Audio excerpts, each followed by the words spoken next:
ఓం శ్రీ సాయిరామ్. ఒక దట్టమైన అడవి. చుట్టూ ఎవ్వరూ లేరు. సరిగ్గా అప్పుడే ఒక క్రూరమైన ఎలుగుబంటి మీద దాడికి వస్తుంది. చేతిలో ఫోన్ లేదు, సాయం చేసే మనిషి లేడు. మరి ప్రాణాలు ఎలా దక్కుతాయి? అసలు ఫోన్ లేకుండానే ఒక డివైన్ ఫోన్ కాల్ ప్రాణాలను కాపాడడం సాధ్యమేనా? మహిమాన్వితమైన ఈ అద్భుతమైన యథార్థ సంఘటన ఏంటో తెలుసుకోవాలంటే ఈ వీడియోను చివరి వరకు చూడండి. చివర్లో మనస్సును మైమరపించే ఒక మధురమైన భజన మీకోసం.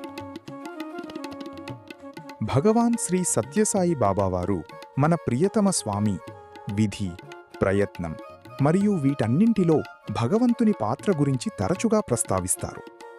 ఆయన చెప్పిన దాని ప్రకారం భగవంతుడు ఒక సాక్షి. ఆయనే ఈ విశ్వాన్ని సృష్టించినప్పటికీ సాధారణంగా దాని పనితీరులో జోక్యం చేసుకోరు. అయితే కొన్ని అసాధారణమైన పరిస్థితులుంటాయి. ఆ పరిస్థితులలో భగవంతుడు తాను సృష్టించిన నియమాలను సైతం సవరించడానికి లేదా తిరిగి వ్రాయడానికి సిద్ధపడతారు.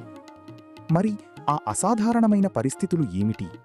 మన విధిని తిరిగి వ్రాయడానికి భగవంతుణ్ణి ప్రేరేపించే ఆ పరిస్థితిని మనం ఎలా సృష్టించగలం? అలాంటి ఒక అద్భుతమైన సంఘటన గురించి మనం ఇప్పుడు తెలుసుకుందాం. ఆ సంఘటన ద్వారా భగవంతుణ్ణి అలాంటి పనులు చేయడానికి ఏది ప్రేరేపిస్తుందో స్వామివారే స్వయంగా వివరించారు. ఈ సంఘటన మనలో చాలామందికి తెలిసిన ఒక అద్భుతమైన అనుభవం. దీనిని అర్థం చేసుకునే ముందు మనం కొంచెం నేపథ్యాన్ని తెలుసుకోవాలి.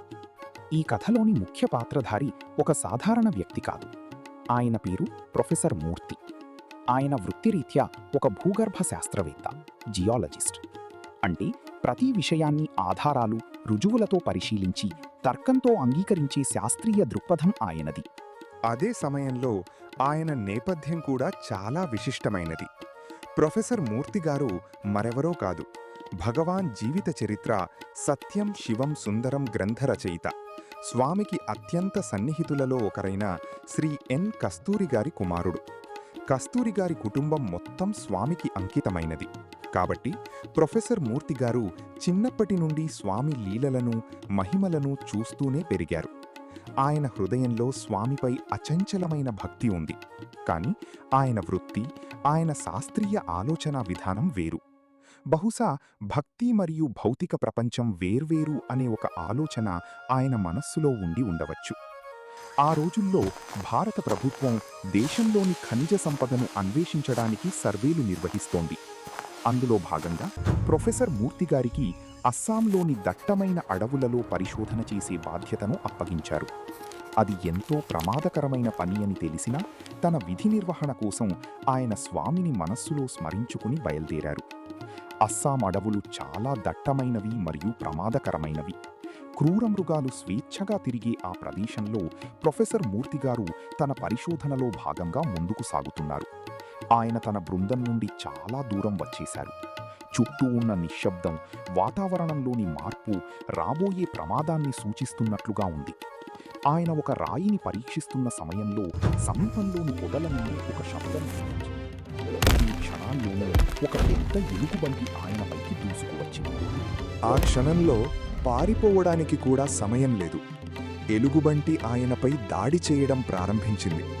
ఒక శాస్త్రవేత్త అయిన ఆయనకు ఆ మృగబలం ముందు నిలబడటం అసాధ్యం.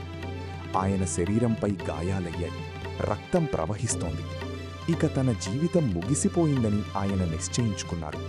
తనను రక్షించేవారు ఎవ్వరూ లేరని, తన గొంతు వినే నాథుడే లేడని ఆయనకు అనిపించింది. ఆ చివరి క్షణంలో ఎప్పుడో తన తండ్రి చెప్పిన మాటలు ఆయనకు గుర్తుకు వచ్చాయి.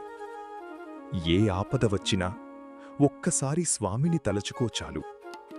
ఆ మాటలు ఆయనలో మిగిలి ఉన్న శక్తిని ప్రేరేపించాయి. తన శాస్త్రీయ తర్కాన్ని, సందేహాలను పక్కన పెట్టి తన ఆత్మ లోతుల నుండి పూర్తి నమ్మకంతో గట్టిగా స్వామీ, స్వామీ అని ప్రార్థించారు. అది ఒక సాధారణ పిలుపు కాదు. అది నిస్సహాయ స్థితిలో ఒక భక్తుడు తన దేవుడికి పంపిన ఆర్తనాదం. ప్రొఫెసర్ మూర్తిగారు స్వామి అని పిలిచిన ఆ క్షణం ఆయనపై దాడి చేస్తున్న ఎలుగుబంటి ఒక్కసారిగా ఆగిపోయింది. అది అయోమయంగా అటూ ఇటూ చూసి ఎందుకో తెలియదు కాని శాంతించి వెనుదిరిగి అడవిలోకి వెళ్ళిపోయింది. జరిగినది నమ్మలేక గాయాలతో పడి ఉన్న ప్రొఫెసర్ మూర్తిగారికి ఎక్కడి నుండో ఒక ట్రక్ శబ్దం వినిపించింది. కనీసం నడవడానికి కూడా సరైన దారిలేని ఆ ప్రదేశానికి ఒక ట్రక్ రావడం అసాధ్యం. కాని కొన్ని క్షణాల్లోనే ఒక పాత లారీ అక్కడికి వచ్చి ఆగింది.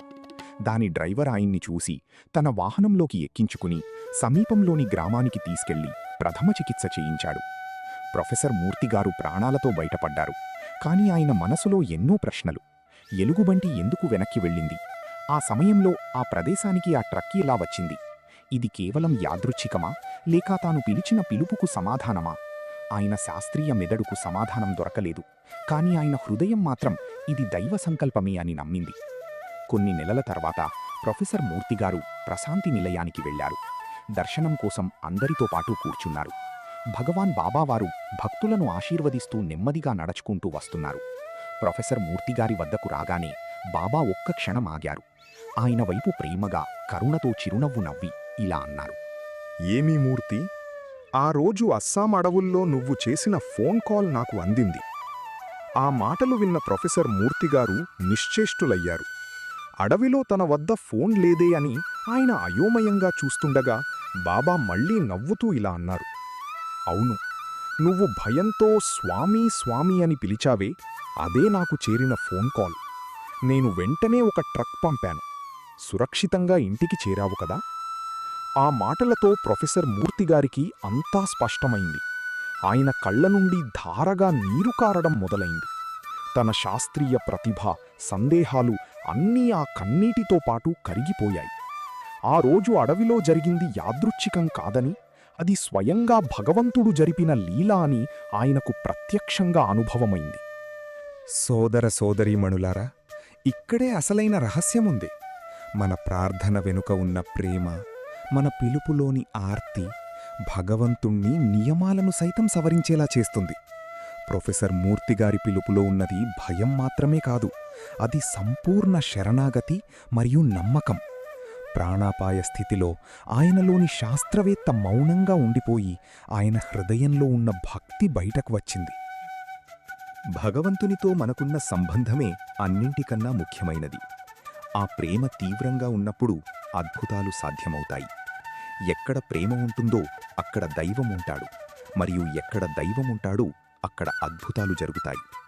మన పిలుపు నిజాయితీగా, ఆర్తితో నిండినప్పుడు అది చేరవలసిన చోటికి ఖచ్చితంగా చేరుతుంది. సహాయం సరైన సమయంలో, సరైన రూపంలో మనకందుతుంది. ఆ ట్రక్ రూపంలో ప్రొఫెసర్ మూర్తిగారికి అందినట్లే. ఈ అద్భుతమైన అనుభవం మనకు నేర్పే పాఠం ఏమిటంటే, మనస్ఫూర్తిగా చేసి నామస్మరణే భగవంతునికి చేరే అత్యంత శక్తివంతమైన ప్రార్థన. అదే ఆయనకు చేరే డైరెక్ట్ ఫోన్ కాల్. ఈ కథ మీలో దైవ విశ్వాసాన్ని మళ్లీ గుర్తు చేసిందని ఆశిస్తున్నాము.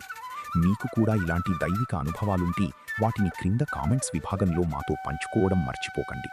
మీ అనుభవాలు ఇతరులకు స్ఫూర్తిని ఇవ్వవచ్చు. జై సాయిరాం. ఇప్పుడు మధురమైన సాయి భజనను వినండి.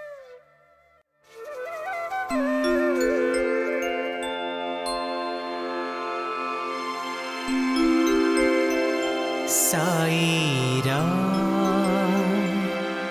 घनश्याम भगवान तुम्हारा नाम, तुम बिन कोई नहीं रखवाले, तुम बिन कोई नहीं आपत सहारे, तुम बिन प्रेम कोई नहीं देने वाले, तुम हो मेरे आत्मा राम बाबा, तुम हो मेरे आत्मा राम बाबा, भगवान तुम्हारा नाम, साई राम तुम्हारा नाम, साई राम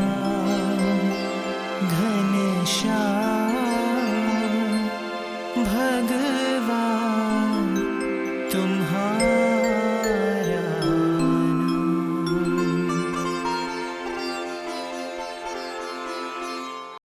जय साई राम।